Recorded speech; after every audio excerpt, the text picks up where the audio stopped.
Good morning. Welcome to your early morning intuitive guidance. I'm Dr. Bonnie Nussbaum, here with some words of wisdom to start your day off well. And it does a countdown, 3, 2, 1. Well, it went 1, 1, 1, 1. I'm like, really, Facebook? So here we are, finally. We'll give it a minute for everybody to start popping in, our practical rebels. We have a lovely card for today that I think will, again, provide perspective. Good morning, Nancy. Welcome, welcome, welcome. Glad you are here. Happy Friday. Happy Friday. It is Friday, right? Yes, it's Friday. Kind of can tell where my head is. I have the window cracked open. Today it's supposed to get almost to 80, which is, again, not my favorite weather, but you Texans, you can have that. That's not my thing.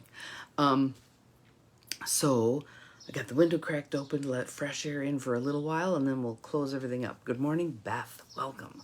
Glad you are here. Welcome, welcome. So hopefully yesterday's video had some impact, because to me it felt like it was really important stuff for us to be thinking about and considering. And today's sort of flips things in a similar direction, kind of opens up our playing field. Let's put it that way. So let's do a little tapping and a little breath. Good morning, Joe Neal. Welcome. In through the nose, out through the mouth. In through the nose, out through the mouth. And one more. In through the nose, out through the mouth. Good morning, Barb. Welcome.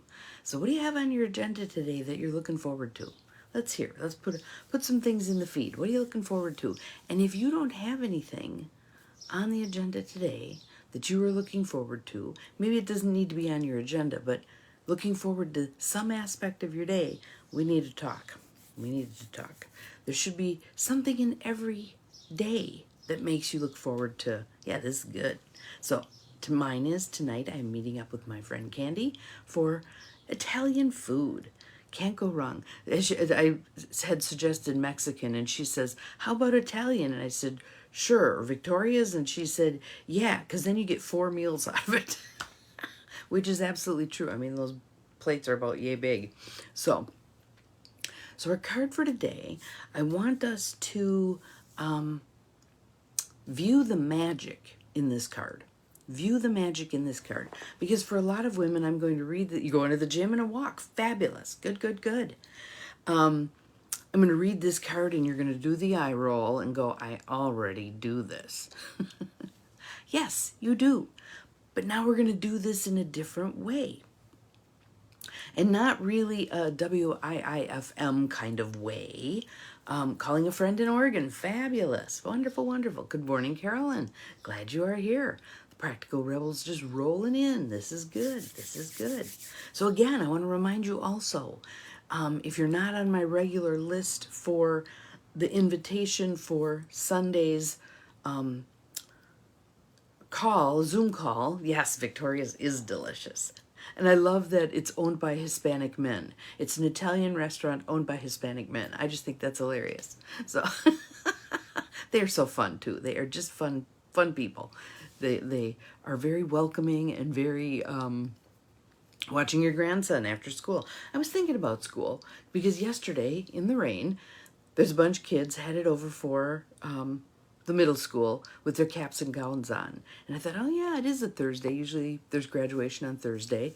And so then I thought, well, maybe they're done. And that handful of kids might be done. But I think the rest of them have another week or two yet. Another week, I think. Anywho, I think I'm traveling all over the place. Are you riding along with me or are you getting lost in the dust? Sorry. I tend to do that. So anyway, our card deck today, as I shuffle our card right onto the floor, hang on, hold please. Good morning, Angie, glad you are here, welcome. Good morning, Mel, welcome, welcome, welcome. So we got our tribe of practical rebels here. Our card deck is the Wild Offering deck from Tosha Silver. Again, I want us to look at this card not through jaded eyes, because many of us were and are on the cusp of burnout. Enough, done. Where's some good stuff here? This is going to help create some good stuff, and I'll explain. So let me show you the card. Service. Service. And look at the beautiful moth on the bottom and all the dandelions. Some gone to seed, some still in flower. Gotta love it. Gotta love it. And dandelion leaves. Look at that. Love that. So take a breath. Let it go. Opening up to receiving the message of this card in the spirit in which it is offered. Not back to your slave labor, knave. More of let's take a look at how we bargain with the universe. Let's take a look at how we look at the things that we do day to day. Let's see what jumps out at you. Service. You stop using the universe to try to get what you want and start asking love, capital L, to use you. Use me. Let me be the instrument in your hand, right? You offer all and want will be of service. And want to be of service. You offer all and want to be of service. Ironically, many desires become fulfilled without grasping or manipulation. So some of you are probably familiar with Jim Rohn. I loved his stuff. I still love his stuff. He's passed now, but so kind of an American philosopher, I would call him, and a business person. Had fun yesterday, 5-year-old watching soccer. Fabulous. They are hilarious. Okay, we're over here now. Stop looking at the bugs. You know, I coached my kids, each of my kids' soccer teams when they were little. And yeah, it was just like, okay, all we're trying to do is get them to move in the same direction at the same time. That's sufficient for 5-year-olds. And maybe not cry all the time. But it was fun. It was fun. So Jim Rohn would say, the best way to get what you want is help other people get what they want. Hear that again. The best way to get what you want is to help other people get what they want. And it's not, again, it's not in that manipulative way. I'll do for you and then you do for me. It's more of, I'm demonstrating to the universe that I am open to being a channel. I'm open to being this giving, receiving channel. And when we get out of our head, that messes up everything, right? Again, dangerous territory. Don't hang out there too long. And we open-heartedly give and receive, much transpires, much moves. It's kind of that, we're moving out of that constipated thinking. I've got the scoreboard in the sky. Well, I did 5 things for them and they haven't done anything for me, so I'm not doing anything more for them. Or that tit-for-tat kind of approach to service. Be the change you seek. Yes, yes, yes. And give in a way that you're not concerned about how you're receiving. One of the things that drives up, especially for women, I think, that keeping score kind of thing is when we've allowed ourselves to get way too depleted. Then we're kind of struggling for air anyway, so we feel resentful when someone else is taking air. It is our job, you ready, listening, everybody listening? I'm talking to myself too. It is our job to take good care of ourselves, to ask directly for the things that we need and want, so that we are filled up and have a resource to draw on in terms of giving to others. Is not holy to allow ourselves to get depleted, thinking that's the way to go. And again, I want to hit the money stuff here, because there's so many of us that have that misguided idea that having money, being rich, whatever that means to you, having wealth, isn't spiritual. It absolutely can be spiritual. Money is simply energy, and it can be sacred energy when we do beautiful things with our money. And that means beautiful things for ourselves also. So me going on my little 4-day sabbatical, I spend some money on myself. Not a ton, but some money. I'm worth investing in me. I'm worth investing in me. You are worth investing in you. Do some of the things that you want to do. Fill your tank, fill your cup. Because then when someone is in need, yeah, well, yes, it's a fine line between rescuing and helping. And I go back to that fabulous quote from Anne Lamott. Help is the sunny side of control.